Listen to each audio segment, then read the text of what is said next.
Now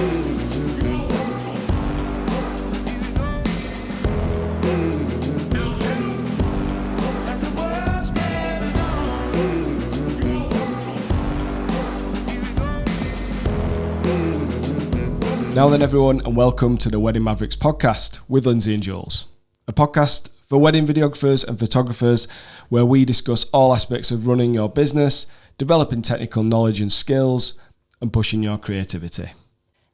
Last week we were on location. We were over in Whitby and we did our first sort of on the road podcast, as it was. So very minimal setup that we had, but the reason that we did that was because we were preparing for our first wedding of 2022. That's right.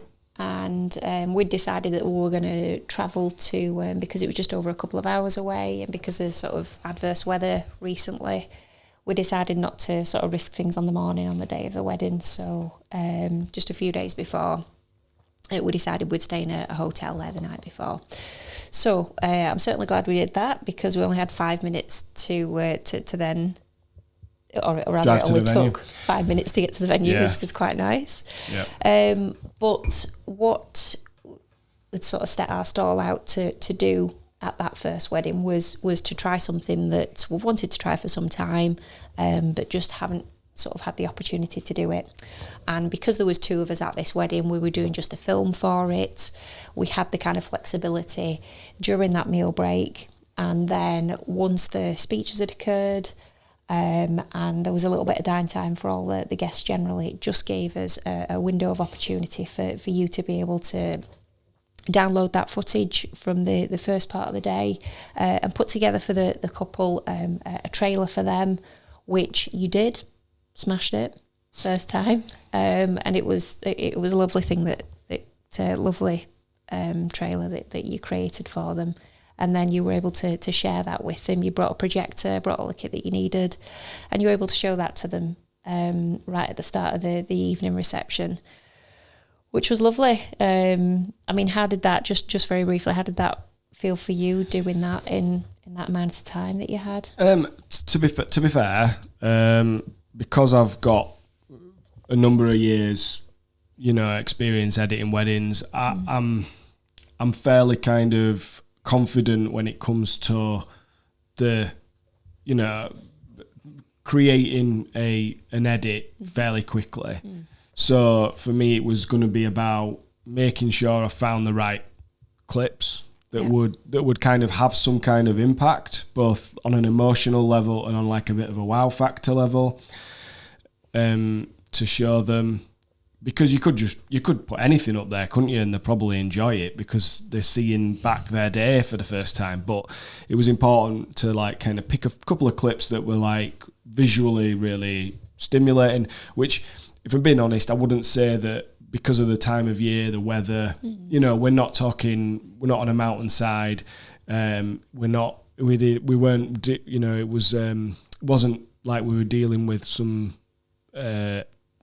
amazing vista or sunset. It was lovely. It's a lovely venue. Yeah. A really pretty venue, but just this time of year, there's not as much colour and things like that, is there? Yeah. So, and because of the kind of temperature outside, albeit it ended up being quite a sunny day, didn't it? It was lovely. But no one wants to be out there too long. Nobody wants to, because people do look a bit cold after a while. So so it was limited in terms of that. It was a very emotional day for various reasons, more emotional than your average wedding, and so it was about picking the right things. And I'll be honest, because we were there together, I think if I was there on my own trying to do that, that would be a bigger task, a much bigger task, and I think you'd kind of find that more difficult, because I could just take the time and know that I wasn't going to be missing anything because you were there still filming.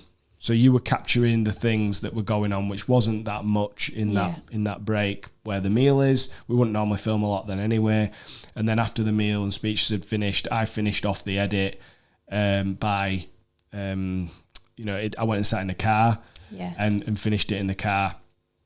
And during that point, and I think now went out with a photographer at that point. We took you a got couple a out. few like shots of the evening. Yeah. So I didn't have to worry about doing that.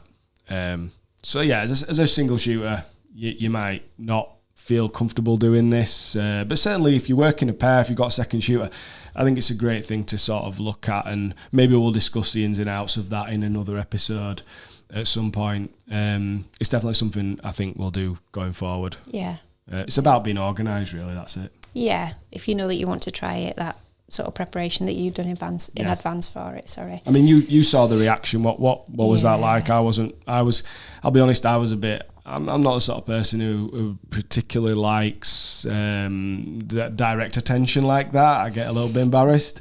So I'm stood next to the couple and I'm like cringing a little bit. Do you know what I mean? It's not a situation. I'm not the sort of person who like goes, "Oh, look at this," you know. So I did feel a bit awkward. Yeah, and I think probably because you were stood alongside the couple, like you say, but I think that was because it wasn't something that they were expecting. We'd asked just to kind of see them privately for a moment, and you'd on the small projector that you've got, there was just a small area of the just outside of the main barn within the building, and you were able to just project that onto the wall for them. So you were sort of stood with them, but I think it was so from the groom's perspective, because the whole concept of the way in which we filmed the day.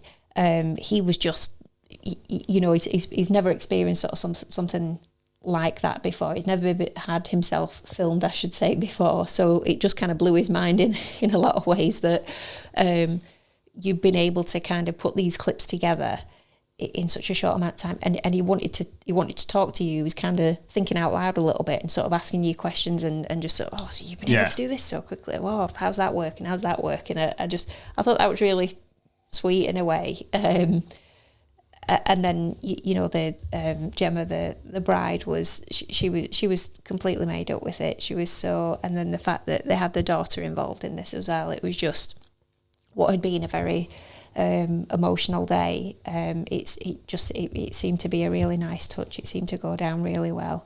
And of course, it was something whereby we just invited the couple, but there's other guests there. Then there was a few more people started looking, didn't they? And so as a marketing tool, as a tool to wow the bride and groom, the couple, yes, and as a marketing tool, absolutely. Brilliant, other people at the wedding are going to see that. But we will move on because that's not the main feature of this podcast. We just wanted to talk about that because it's something that we had done. So we'll go on to the topic of today, which is all around discounting and dynamic pricing. Okay. So as we kind of come towards the end of our set of podcasts where we've been talking about the topic of money and pricing, we wanted to talk about two ways today in which you can vary your pricing, very much depending on the situation, in order to be able to help you achieve your overall goals. So while we would never suggest being really random and inconsistent with your pricing, because this could obviously cause you problems if you think of your client inquiries. If we've got lots of inconsistency in the quotes that are being sent out, you don't know from one lead to another who may know one another. So for instance, for example, we send an inquiry into you for your photography or videography services, and our dates are not too dissimilar apart, and we both receive a different price. That in itself shows inconsistency in and then if you know approach. Each other and you were to compare those prices, it's going to look awkward, isn't it? It is, yeah. It's going to create an element of distrust, if you like. It is, absolutely, yeah, which is not what you want to be doing because you're a service provider, definitely. So much, or our kind of reputation is so important. So bearing that in mind, it is possible to be able to adjust your pricing, very much dependent on the circumstances of the client, of your business, of your own personal circumstances at that time. Yeah. Or if you're thinking about carrying out a particular objective that might just be aided or assisted by you making a slight adjustment to your pricing. And of course that could be up or down. Yeah, and we'll explain that a little bit more in a second. But the main thing sort of to talk about before we go any further is always to consider your costs. Okay, so we've already talked in quite detail in a podcast about costs. So you know at this point you will likely know what those costs are. Hopefully you knew what they were to start with. But if you kind of have thought about that in a bit more detail, understanding your costs are obviously really important for business sustainability, and we need to make more than the costs on a project. Otherwise, you know, we're just constantly losing money. That's not a business, you know, and that's before we start talking about profits and growing and things like that. So there are circumstances, however, where you might not, you know, stick to that. That's more than likely going to be when you're first starting out. Or if there's like an opportunity to do something which would be beneficial to the business in like a longer term perspective. Yeah.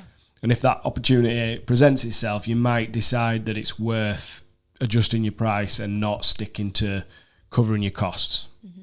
So an example of that would be building a basic portfolio when you first start out. I mean, we did a couple of weddings for free when we first started out. Without those weddings, doing those 2 free weddings, and it was just 2 free ones before we started charging, we would not have had a business. So those 2 weddings brought us tens of thousands of pounds in revenue over the subsequent years because of the attention that they caught, the trust that they created, as it showed what we could actually do this. We didn't even come from a background in videography or photography. You know, I had a hobby background in that sort of stuff. Lindsay had no knowledge whatsoever prior to any of us embarking on this. So, you know, people weren't just going to hire us to film their wedding day because we had a background in video production. It was like when we were telling people, we're going to film weddings. Do you want us to film your wedding? You know, this is like one of my closest mates whose weddings we did first. I think he was like, what? Why would you film a wedding type thing? Because we just hadn't done any of that. And I had to literally show him the first one that we'd done. I remember sitting down with his partner and basically showing him this film that we'd made, the first ever one that we'd done. Obviously, he was really surprised because he wasn't expecting it. He wasn't expecting it to be what it was, but I don't think he was even expecting it to be half decent either. Do you know? I think he was pretty shocked. So we needed to create that trust that we could actually do this. And inadvertently, after that, referrals came out of it. Not necessarily because loads of people spoke to those couples who we did the free ones for, and they were all getting married and needed someone to do this. Because to be honest, at that point, video was still very, you know, this is like five-ish years ago. And in that time, video has become much more popular. We were still talking, not many people had a videographer at that point. Yeah. But they did. It wasn't at the point where Facebook and video on Facebook was actually quite popular. It was growing. And so, posting those on Facebook really got a lot of organic reach, likes and shares and things, comments. So we got quite a few jobs off the back of it just from that. And that was literally how we set up our first year, wasn't it? It was.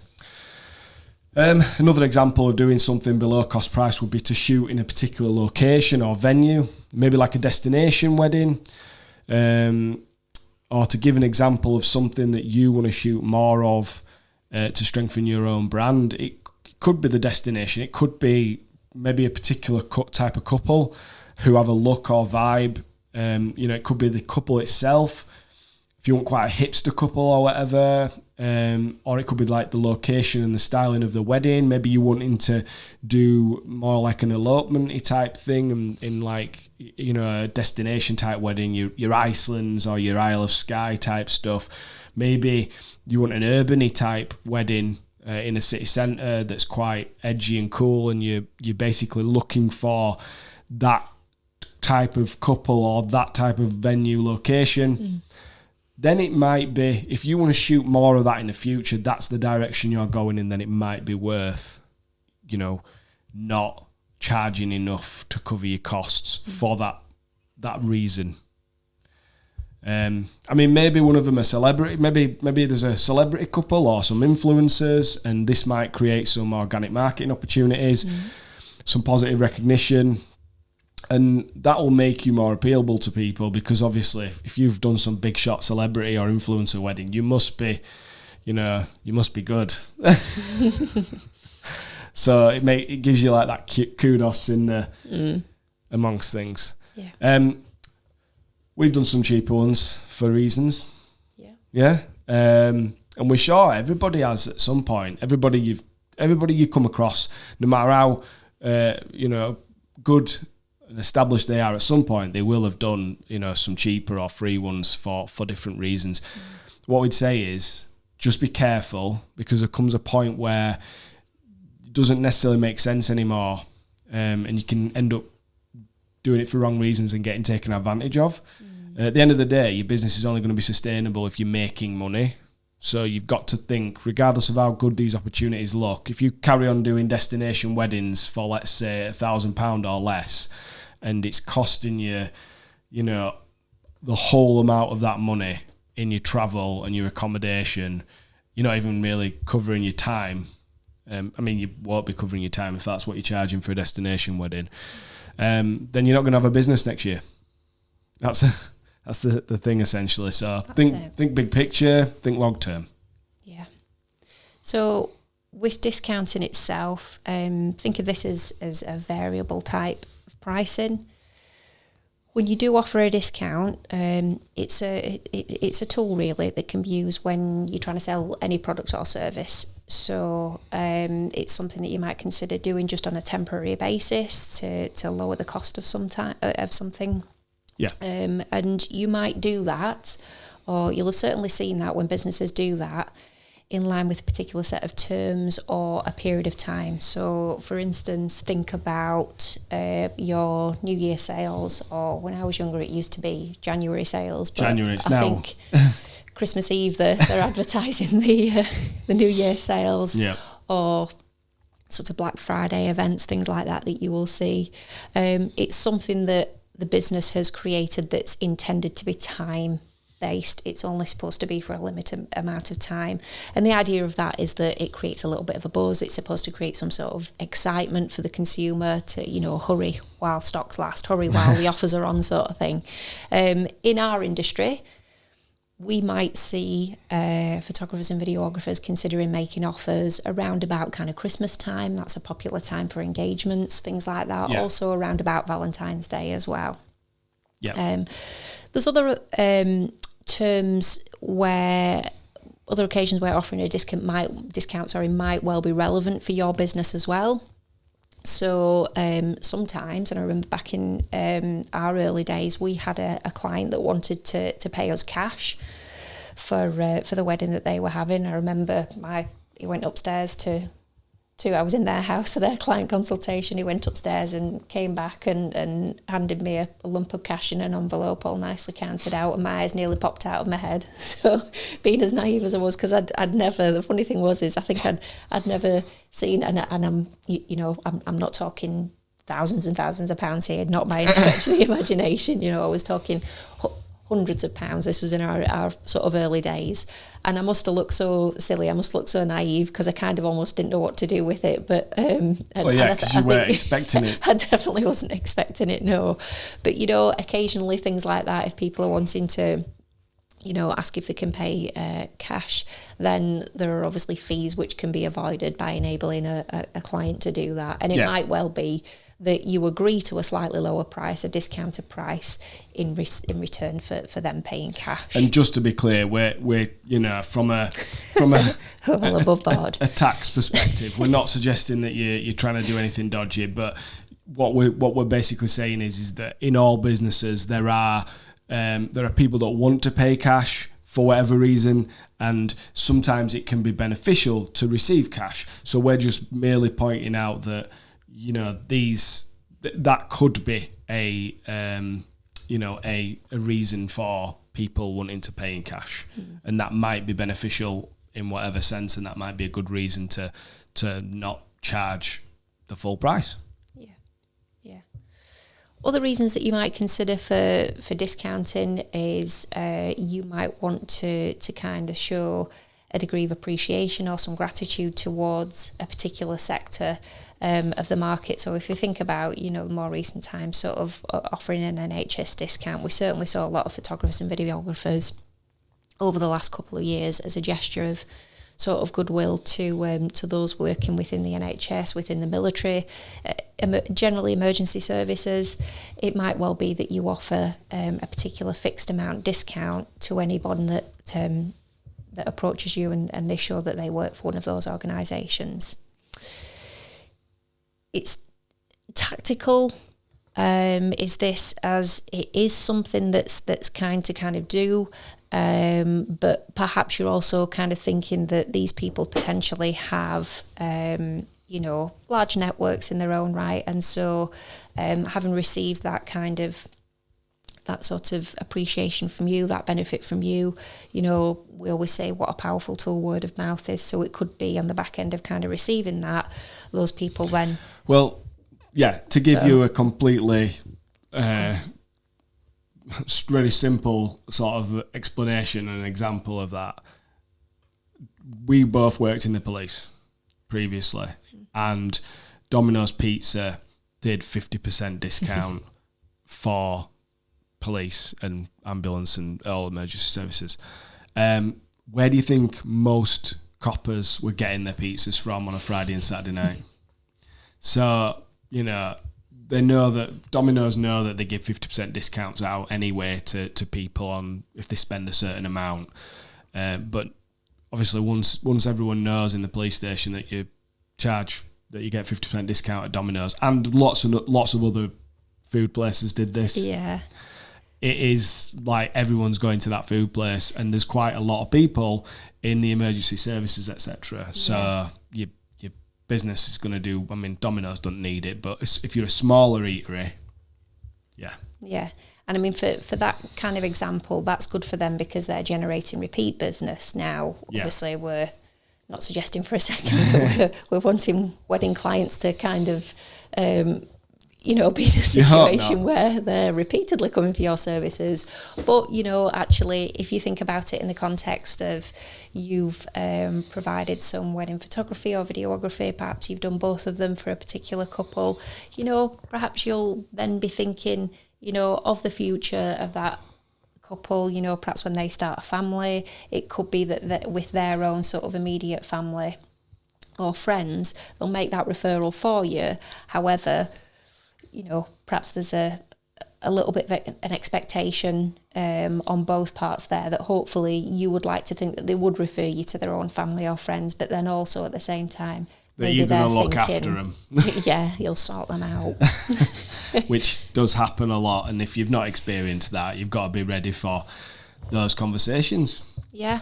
And maybe even have a way of approaching it to start with. For us, we do discount. If someone refers us directly, we already know what discount we'll tell them that we'll give them.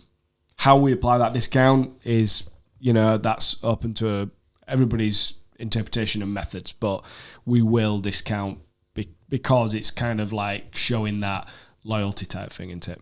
Yeah. So, the next sort of way that we could talk about discounts is using them as like a price anchor. So this is more like tactical rather than application based.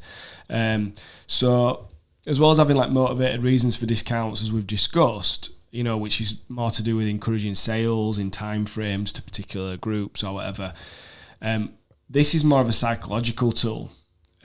So you might use it as an anchor to show the perceived value of something that you're offering, but you're actually going to sell it for less.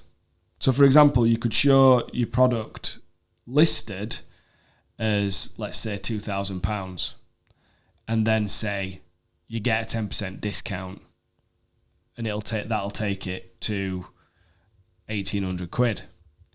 However, you were already happy to charge 1,800 quid for it. So really, 1,800 quid is a price. You've actually inflated it slightly and then reduced it. But that 10% discount makes the consumer feel like they're getting a good deal, and so they're more happy to pay that price. Now, we're not saying we do this or you should do this, but this is something that definitely happens in all sorts of, particularly in retail and things like that. And even people who are wealthy, who are looking for a luxury service, the reason most wealthy people have money is because they're very careful with their money and they like to get value and things. So this actually isn't the worst thing in the world to kind of use as part of your sort of pricing plan, if you like, your pricing strategy. Yeah, it's an option to use it. Of course, it won't sit well with everybody. Yeah, well, overtly if that's what they know, but it's a psychological thing. You're not like telling, we're only talking about this because this is the reality. This is what happens all the time in retail and everything. How many things do you see? You'll see a TV in Currys and it'll say cost this much, in the small print it'll say it costs this much for like a week out of the year, and the rest of the year that's a legal thing that they have to do to be able to do the discount that way. But essentially it's just they inflate the price for a week or two, and then the rest of the year it's the discount price, and it does work. People buy that telly. There are other ways to discount than simply taking money off. Maybe you throw something in that's like higher value to the client, but it doesn't really cost you much in terms of like the time you provide or whatever. So they perceive your service as being worth a lot more, and they're getting a good deal again, and therefore they're happier to pay the premium price. And that could be something like throwing a pre-wedding shoot in, or it could be offering some additional hours at the wedding, and maybe you stay in a little bit later than I do. You were going to do anyway, but maybe in your pricing, in your package or your collection, whatever, it says you get this many hours, and you're like throwing a couple of bonus hours in there, and that will sweeten the deal. So that's another way of kind of dealing with. It's not really. It's like almost a reverse discount, but it's adding value into something rather than removing money. Yeah, and it's not just, you're not just limiting the conversation then to I'll knock you £100 off, or I'll give you a 10% discount. You're not even talking about money, are you? You're not talking about money. You're talking about, because again, you're a service provider. I know we keep coming back to this. We're providing a service here, and there will be an end product, of course, as to what you deliver. But don't forget, like when we were talking about how you think about pricing your services, there's more to it than simply turning up, doing what you do, and then delivering. It's what else you can offer that client. It's what other things you do that make you stand out amongst your competitors. So yeah, part of that experience that you're giving them. Yeah. So what's our experience of using discounts? You might want to know, rather than just talking about it hypothetically. So first of all, you don't tend to see a lot of luxury and high-end brands and companies using discounts for their products. They might do occasionally, but it's not a very common thing. So think about Apple, think about Tesla. You don't really see discounts on Apple or Tesla products, cars. Sort of your middle of your range or your budget brands, you do tend to use discounts a bit more. Like I've already used the Currys analogy. You see it in electrical stores and things like that a lot. And that's particularly when sales volume's important. It's about, they know the margins are smaller on these items, so volume becomes kind of the focus, because the more they sell, the more the profits go up, rather than focusing on selling fewer at a higher price and increasing the margins. So if you're charging less but finding it a struggle to attract clients, I would say yes, some kind of discounts potentially based on terms which will assist you reach a goal are a good idea. So like, we want to get X amount of bookings as quickly as possible because we're starting out, we need a portfolio, and we're trying to grow as business quicker. And so we want jobs and the money side of it is less important in terms of the margins. We just want the jobs. And so if you ran a social media advertising campaign that had the word discount in there, an amount taken off, it doesn't really matter what you set your price as. It's the fact that if I see 20% discount, that might make me click on the link, and therefore you're already grabbing attention. So, that isn't going to speak to people as, wow, this is the most luxury product ever. But if you're not looking for those clients at that point because you're looking for experience and you're looking for portfolio building, you're not necessarily looking for the clients who've got the deepest pockets and they're having the most amazing weddings. Yeah. That's later. Yeah. This is, and that's relevant for, like you said, this is with thinking here, the kind of focus is steered towards people new to the industry, people who are in a position of needing to perhaps build a portfolio for themselves, gain experience themselves, help them to start to sort of understand, going forward, who is the ideal client going to be. Yeah. And I know we'll talk about that in next week's episode, focusing on your ideal client, but that's kind of that side of things. What then, if you are, so we're meant to kind of, to go to the other end, it perhaps sort of looking at the where you kind of, you've perhaps gone past that initial milestone of you needing to kind of build a portfolio for yourself just to kind of sort of get things up and running then. So you're a little bit more well established now. How might your attitude towards discounting change? From our experience, what I would say is if you think of wedding photography and videography as a luxury service, and you may want your customers to feel that it's exclusive and limited, saying discounts, woo, great offer, that isn't going to speak luxury and limited. Mm-hmm. So if that's your strategy at that point, because you're not as you've got some marketing channels that are working for you. You've got your portfolio built. You've got the experience. You're now looking to grow your business in terms of your revenue and doing your better clients, your better weddings. At that point, I would say you don't want to be advertising discounts. Yeah, it doesn't say the right thing. However, notice how I said I wouldn't advertise discounts. Just because you don't advertise discounts doesn't mean you can't use one. And I guess this links into the next topic that we're talking about in this podcast, which is dynamic pricing. Now, we've used discounts in the past, and we still do on some occasions. And when you're growing your business and becoming more established, and sometimes you need the sales.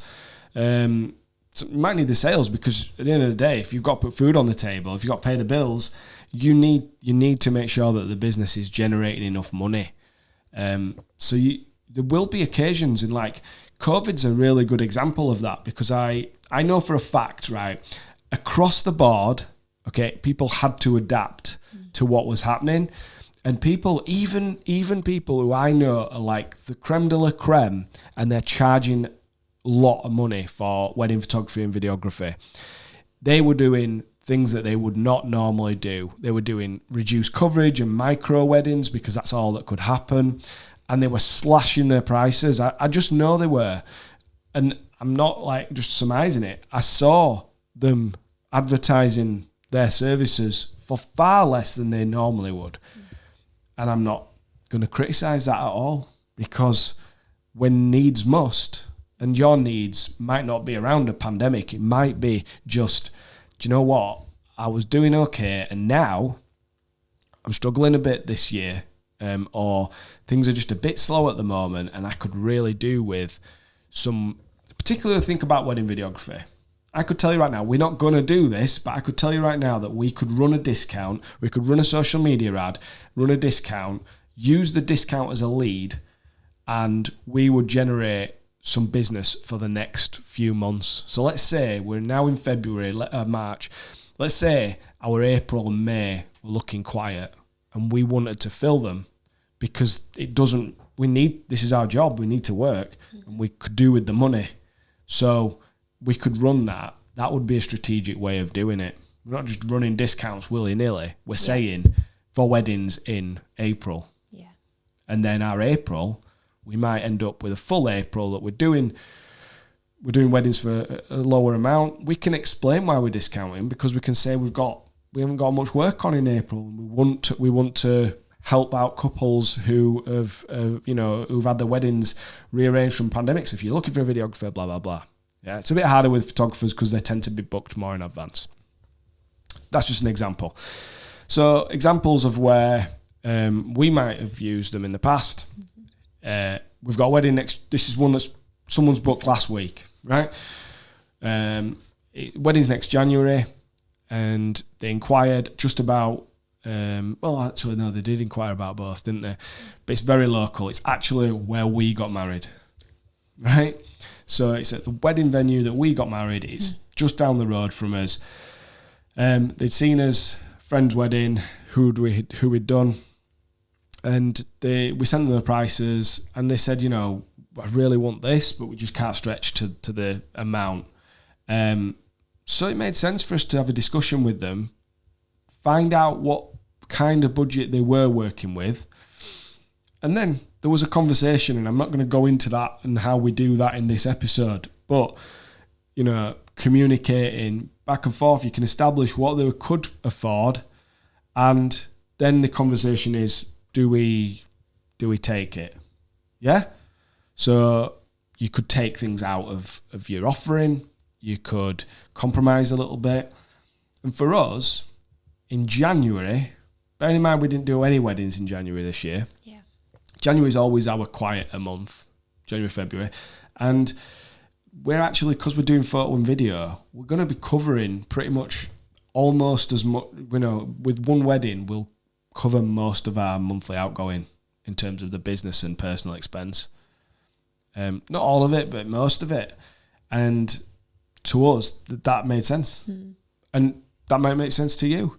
And and we've reduced how much we would charge, and we wouldn't charge that. We wouldn't do that wedding if it had been in July or August, because we know we'd fill the date with someone paying full price. Yeah. But in January, maybe not. Yeah. Most likely not. So that kind of brings us back to what we'd said at the beginning about, and we completely understand that discounting in its own right, it's not going to be for everybody. But we also said that it could be something that's temporary.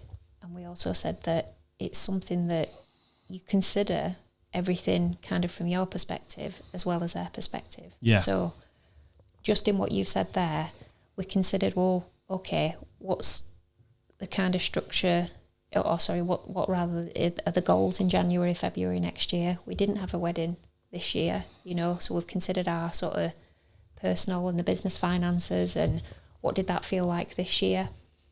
So was it a goal of ours then to see if we could, in fact, manage to book a wedding for that period of time next year? What are our costs? What would need to be able to kind of cover? How far do we need to travel to that wedding? What are the couple's aspirations? What are they actually wanting specifically out of their film and photograph? And so, like you said, through having those conversations, just being a little bit more flexible, a little bit more open-minded about, rather than saying the price is the price. Yeah. Just being a little bit more open to, Yeah. And another example, and again, another booking from last week, slightly different, but again, you could argue a time of year that's not the busiest, although this day is, but it was a New Year's Eve wedding, and we sent them the pricing, and because it's New Year's Eve, we're not advertising any discount there. Now, this started off as a video inquiry. This was just wedding film. That's it. We sent the prices across. We didn't hear from them for a bit, and then all of a sudden they got in touch again. They were keen to get it booked. That's what happens sometimes. And through kind of the conversation, they still haven't booked the photographer either. And next thing, well, we'd like to sort of consider the photographer aspect as well. So then they end up basically booking the top, pretty much as most expensive thing that we offer. The photo and video package and the real, the full bag of mashings type thing.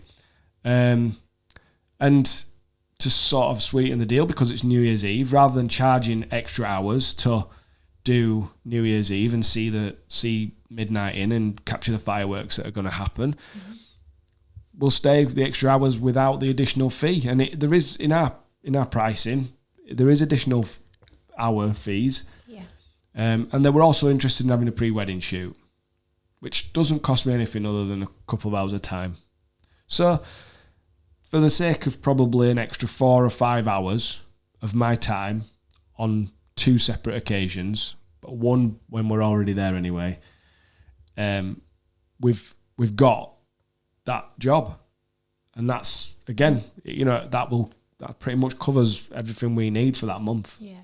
So that's a no-brainer to me. Definitely, because within that as well. So then we go back to kind of it's getting that dialogue going, isn't it? Yeah. It's getting those conversations going, and quite early on. So not to digress too much, sorry, but quite early on in the sort of consultation process, what we like to do is be able to get people to book a date for a Zoom call with us, because we want them to see us. We want them to kind of get to know straight away the type of people that we are and the sort of experience that we're wanting to give to people. So rather than it just being an email exchange and them saying, can I have a discount, or will you stay for no extra hours, and it's all just done through an email exchange and there's no kind of conversation around it, you don't get the opportunity then to, because of a conversation that was flowing,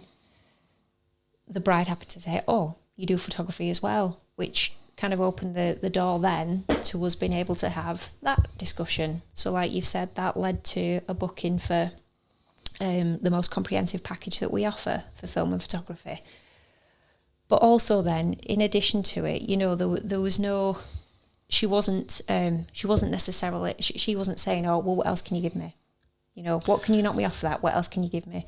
But that experience in its own right, for me, that's enhanced even further the experience that they'll get, because you're going to meet them for that pre-wedding shoot. So we already know, in terms of putting their story together at the other end, there's even more content to be able to put together in helping to tell their story, because we'll have additional sort of film clips and photographs from that pre-wedding shoot as well. We're staying a bit later in the day to see in the new year. That'll just make the film better. So, yeah. And we'll have some nice New Year's Eve photos. That's the thing. We don't think of it like, we don't always just think of it as work. We actually, as long as this is where, and this is actually going off in a bit of a tangent, but I feel like it's relevant to say it.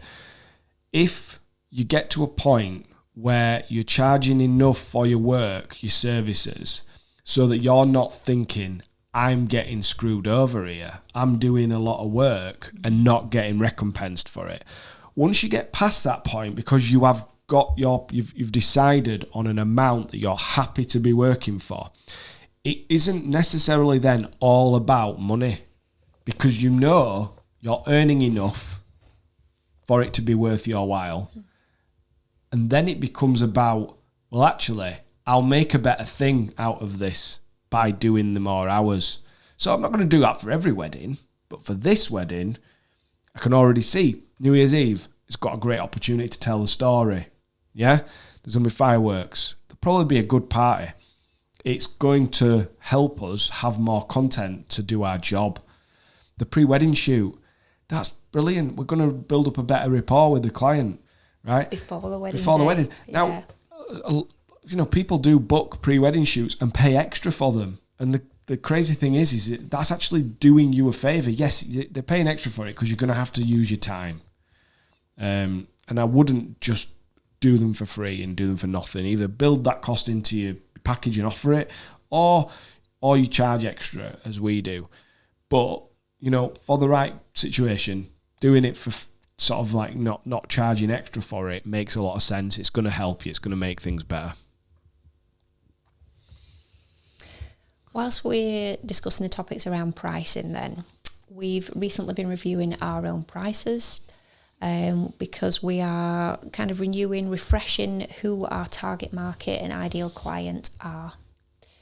As part of this process, we knew that we wanted to refresh our branding and our website to provide a more up-to-date representation of our business, and that's in order to attract the right clients going forward in the future.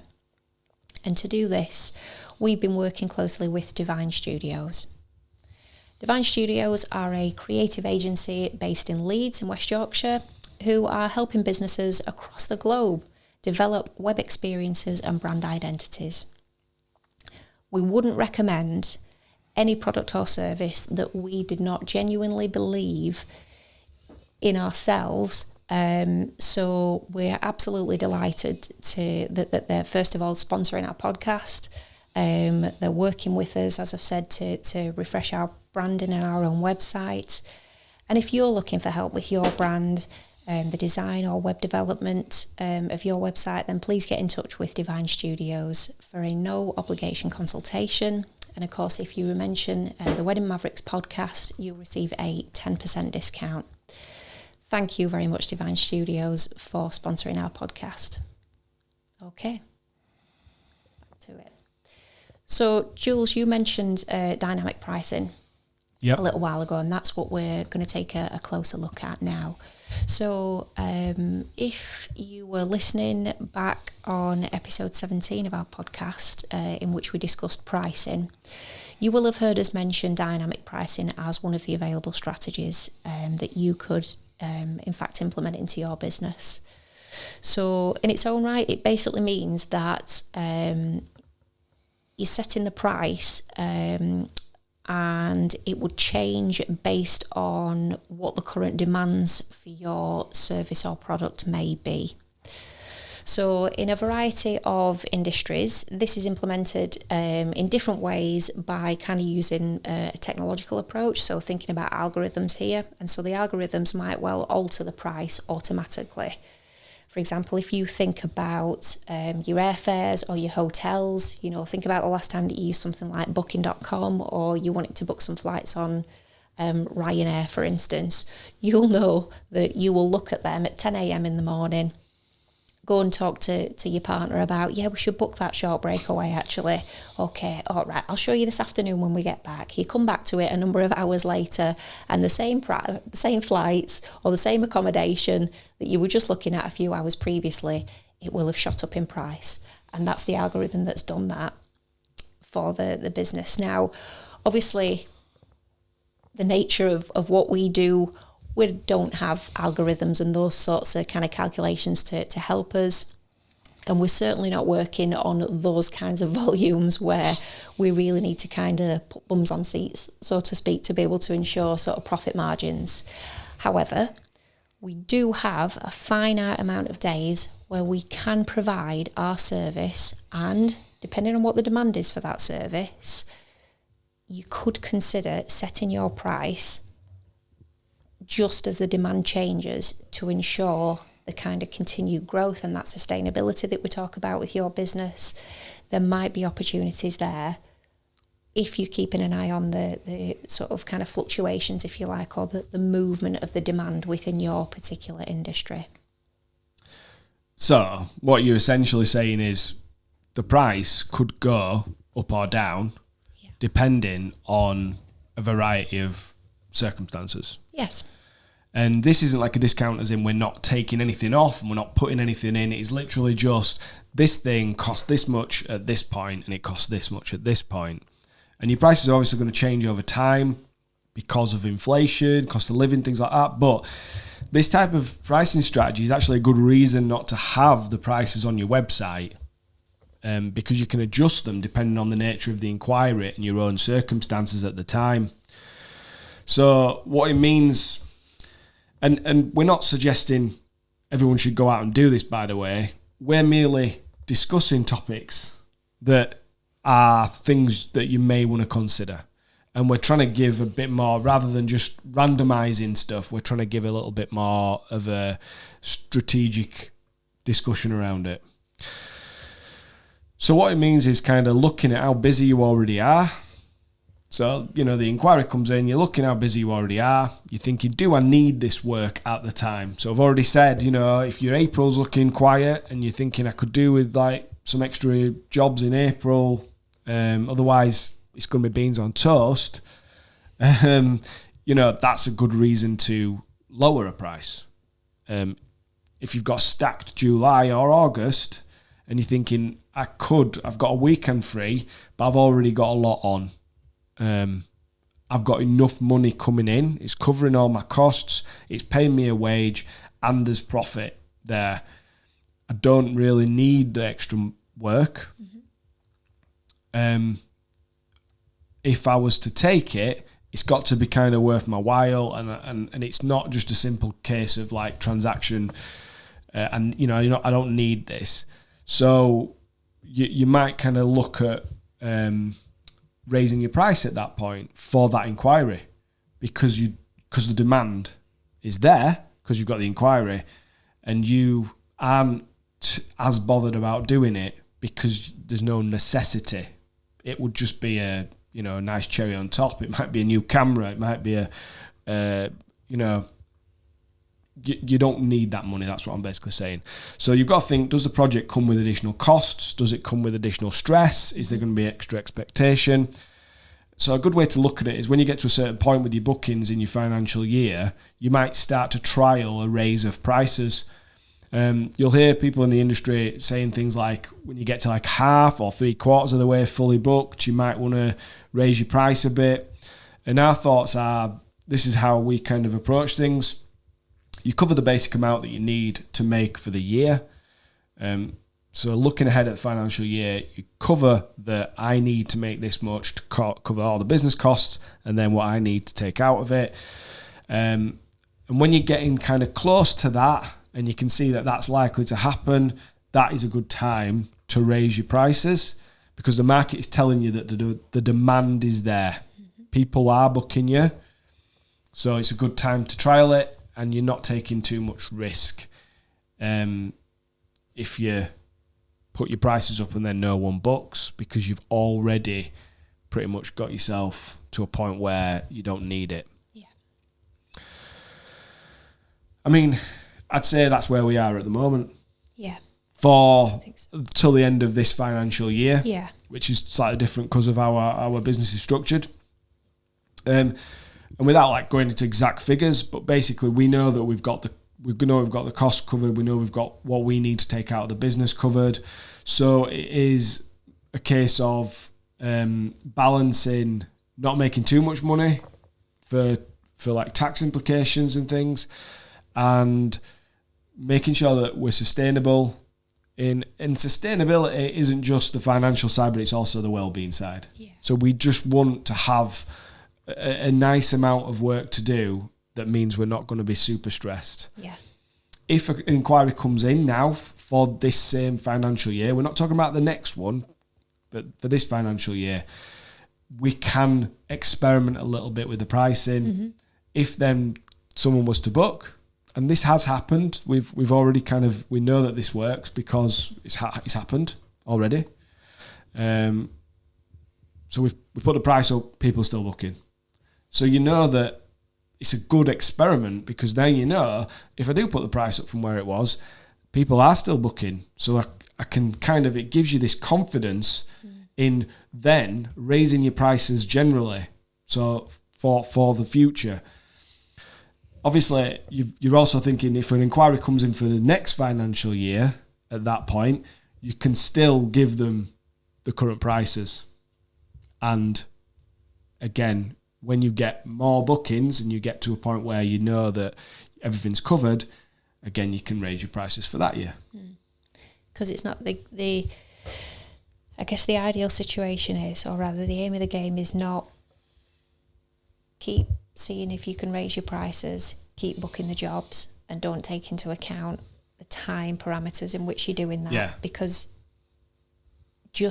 in one respect you might be thinking this is great, and like you say, it's great for your confidence in thinking, that's great, I can push it that little bit further, generate that little bit more income, and that could be for you to benefit from personally. It could be that you're going to immediately reinvest that into your business. You might be thinking about marketing down the line. You might be thinking about equipment, you know, your website branding, for instance, all sorts of things that we've talked about. But for us, it's about in the future aiming to get to a price point where we can actually reduce the number of yearly weddings that we take on. Yeah. So, and it's about, that's because, so we've been doing it for 5 years now. We have a young family.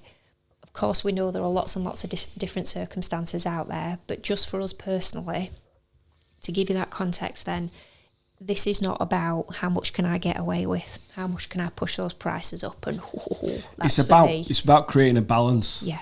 It's about balance. And it's also about service, because you're going to give a better service and hopefully deliver a better product if you're not focusing on more and more weddings. Yeah. So whereas a lot of people will think on scale and they'll think the more weddings I get, you know, that's the way I should do it. We're actually thinking the fewer we get for the higher price, the better everything will get.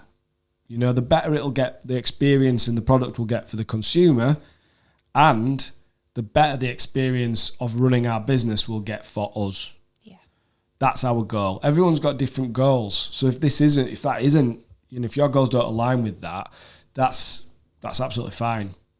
We're just explaining how you might use this tool if you have got a similar goal. Yeah. And that this is a lower risk way of testing that. Yeah. So always, just from that, always just think of, like we always do this, don't we? We give we sort of lay it out, and then we'll kind of talk about our own circumstances, our own experience. But please do that for yourself. You know, anything that you may take away from this podcast, always please relate it to you, your business, your own personal circumstances, because this isn't intended as a one size fits all. This is just, there is no one size fits all. No, that's the whole thing, not. isn't it? Very briefly, another example of this would be for inquiries that are 2 or 3 years away. Now, it blows my mind that people will be actually planning a wedding in detail for 2025. But we have had 2025 inquiries and quite a few 2024 inquiries. And actually, we've had some bookings for 2024, which for us is, we're not used to booking 2 or 3 years in advance, because we've been video focused before, and that usually tends to be booked later. So let's think about it. 2025, 2024, quite a long time away. You've got to kind of think two things. One, you've got to think about cost of living rises, inflation, things like that. So naturally those prices should be more than you are charging at the moment, because it's going to cost you more to do your business, more than likely, especially at the moment, the way things are looking at the moment. And the other thing is you've got plenty of time to fill that calendar. You don't really need to be booking 2025 weddings now. I'd argue you don't really need to be booking 2024 weddings now. So you can be quite confident that if you get an inquiry for those years and you think, well, I haven't got any bookings for then, it doesn't matter. You will get them. If you're doing well as a business now, you should have every confidence that nothing is going to change that's going to mean you won't be able to book weddings in the future. So if you wait until next year to start booking for the year after, you'll be fine. You just, you know, it's about what you want. But I just know, you know, that a lot of, particularly photographers that I've seen, they like to book their calendars up really far in advance, probably to give them sort of a safety net and everything, and know that the business is there. I don't really know why you would do that, but I get it. But for us personally, you can afford to be a little more, you can take more risk with that amount of time in advance. If you don't agree with that, we'd love to hear because personally I don't understand why you would be so desperate to book up 3 years away. So if you've got some insight in that and you're listening, let us know, because I can't actually say I've ever heard the rationale for doing it. I think, like you say, there's a big thing of kind of the safety blanket there for people. And I understand if you're perhaps running your business in a way, and you're actually thinking. So we talked about goal setting, didn't we, at the beginning of this season? And if, as part of your goal setting, you are looking at what your business activity and your business model is going to be 2, 3, 4 years from now, you will certainly want to consider that. But again, that's going to be that's perhaps going to be individual to you. That will be based on your own circumstances and what your vision is for the future. I think probably just on the back end of that, because I was certainly surprised. I think, like you said, getting an inquiry for 25 when we're in the first quarter of 2022 is the furthest in advance that I've ever seen it.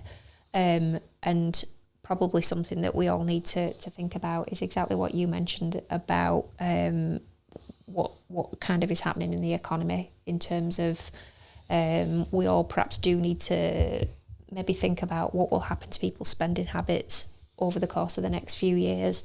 And you know what, will this be the start of a pattern of inquiries that come through so far in advance because people want to give themselves a little bit more time to save up for things? And perhaps that's a conversation for another day, but you know, looking yes, as you know, as part of your planning, and when you're looking at your pricing and discounting and things, we're kind of in one respect looking at the here and now, aren't we? Because we want to generate leads and we want to convert those leads into securing that job. I want to secure the financial year ahead. Yeah. I don't need, if I wanted that sort of security, I'd be probably better off getting a job.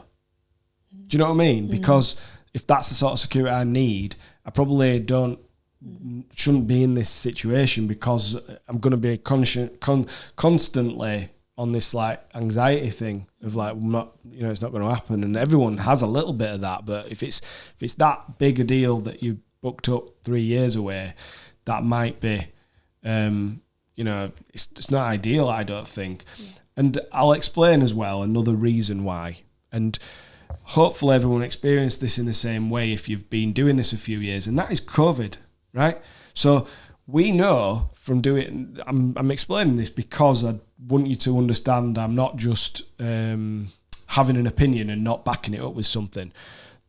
The thing I'm backing it up with is COVID happened, and we had people that had booked us in 2018 for 2020, and their wedding didn't happen or isn't going to happen till this year, right? So from booking to the wedding happening, 4 to 5 years has passed. And believe me, the prices we were charging in 2018, although they weren't that low, were not what we want to charge now. No. And so we're doing weddings for a much different price. And we've got to do that, haven't we? We've got to fulfil the obligation and what we've said we'll do, and that's exactly the right thing to do. But because of that experience, because of having to deal with the postponements, that tells me that I need to future-proof that. Yeah. So what happens if something happens and your 2025 wedding that you've booked at now's price ends up happening in 2027? How are you going to feel about that? Sorry, when you look at it from that point of view, some people who are in the industry right now might be at the kind of latter stages of their kind of career as a photographer, videographer. So they might actually be thinking, I want to be retired by then. Yeah, do you even want to book a 2025 wedding? Do you know, that would be my... Yeah. Okay. Yeah. So you were... You just what you were talking about just there before is kind of a test and trial as well of if you get to a position whereby for that particular financial year, you know that you've secured all of the weddings that you need in terms of covering your costs, personal and business, for that particular year. You've reached that point, and so you want to you may be tweaking your packages slightly in terms of the service that you offer. So along with that, you're going to tweak the price a little bit and kind of see what happens, see what the response is to that. So it could, of course, be that you naturally, and we have seen this. Yeah.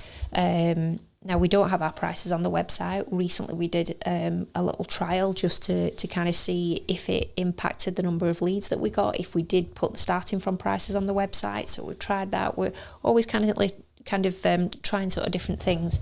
So if you do this and you increase your prices slightly, you'll naturally see a drop-off. You'll naturally see a drop-off, but it will be temporary. It could be for a few weeks. It may go on a little bit longer than that. But the bottom line is that as long as the inquiries are still there and they're still coming in and you're still doing those activities to generate the interest in your business, if you are in that position, like Joel said, where for your particular financial year, if that's the way that you're going to measure it, you don't need to book anymore at that point. So you've got a bit of time, haven't you? Yeah. You've got a bit of time to see what happens. Yeah. And if it really doesn't, if you get to 6 months down the line and nobody's booked in 6 months, obviously, yeah, at that point, or probably way before that, you're going to think, my branding, my work, my whole package that I'm offering is not there yet. Yeah. I need to go back to the prices I was at before. But if you do get some bookings, and even if they've slowed down a little bit, bear in mind, charge more, do less. If that's your plan, you're expecting to book fewer weddings. Yeah, you've got time. That's it. To see if it happens. Yeah, yeah.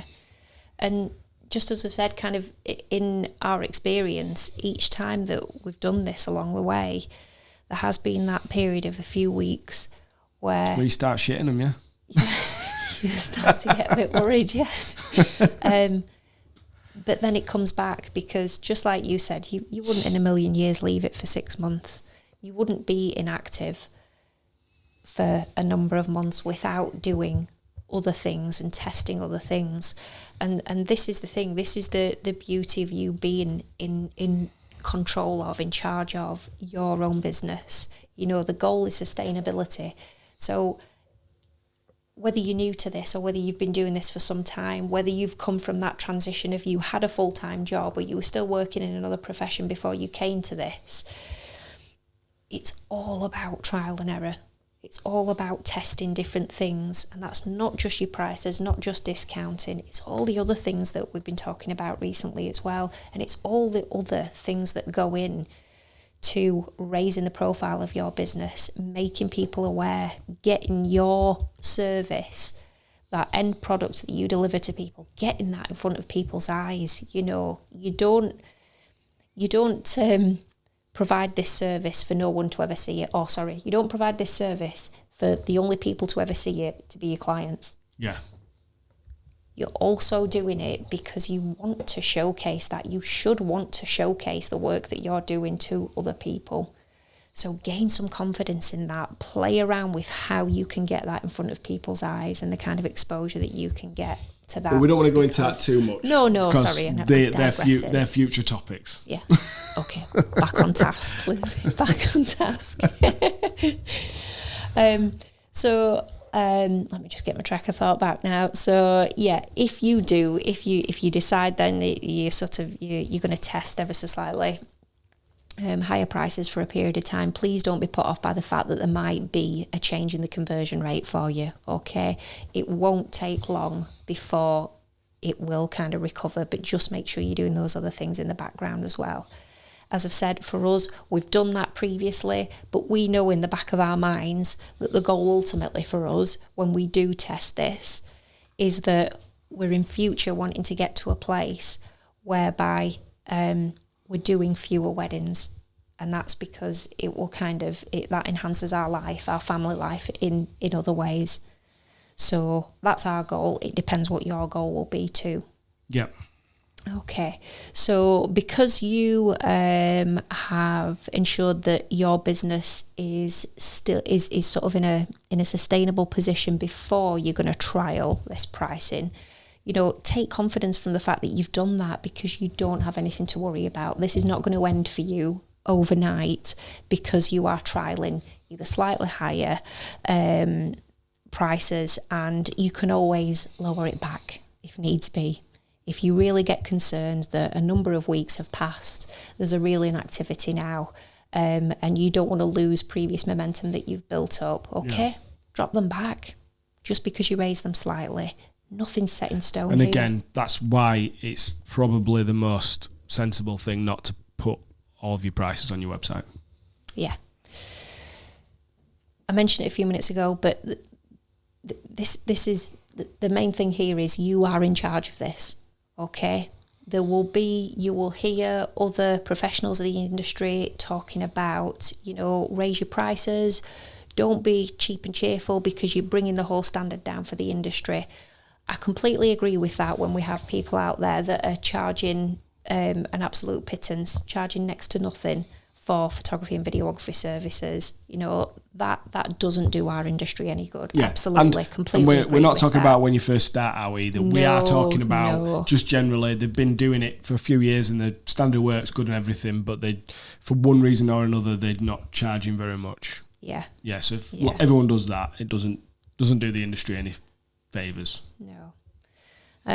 So yeah. You're in control of what you want to be able to charge. If you have a good reason to do something for slightly less, then do it. But have the confidence to also make sure that you are charging what you believe that you are worth. Consider also the demand, the market conditions, and the kind of circumstances that you are in at the time. Yeah. It doesn't matter if you need to charge less because you need the work and the work hasn't been coming in, and it's all about making sure you feed your kids and pay the bills. Doesn't matter what anyone else says or thinks. But you shouldn't let that fear affect your confidence to actually strategically build and grow your business. That's what we're talking about. Yeah. And that's why it's about what's going on at the time. Things change, and that's why we're calling it dynamic. Yeah. Dynamic pricing. I feel like we need a sound effect there. Dynamic. Dynamique. Oh, gosh. Okay, everybody. That is it for more sound effects, come back to the Wedding Mavericks podcast next week. You'll be glad to know that's all we have time for this week. Do you know, we've done the usual thing, Linz. We have gone on way too long on a topic that I thought we'd be able to box off in half an hour. Well, we hope today has been useful for you to listen to, and you bet that we would be interested to hear what your views are on this. So please, if you've got any comments, questions or suggestions in how we could perhaps delve a little bit further, if you wanted us to in a future episode, or indeed suggestions for other episodes in the future, please get in touch with us. DM us on either Instagram or Facebook at Wedding Mavericks. And we have a website that it's funny because we were only looking at this week and just remind ourselves, we've had this website for over a year now, and we haven't done anything with it. It's going to be so awesome when we do. So we're going to come back to that. But if you want to take a look at that, which hopefully by the time you're listening to this, if you're listening to it a bit down the line, potentially you find us later on, maybe it's got loads on there. But that's at weddingmavericks.com. And if you want to listen to some future episodes, please follow us and subscribe to the podcast wherever you're listening to them.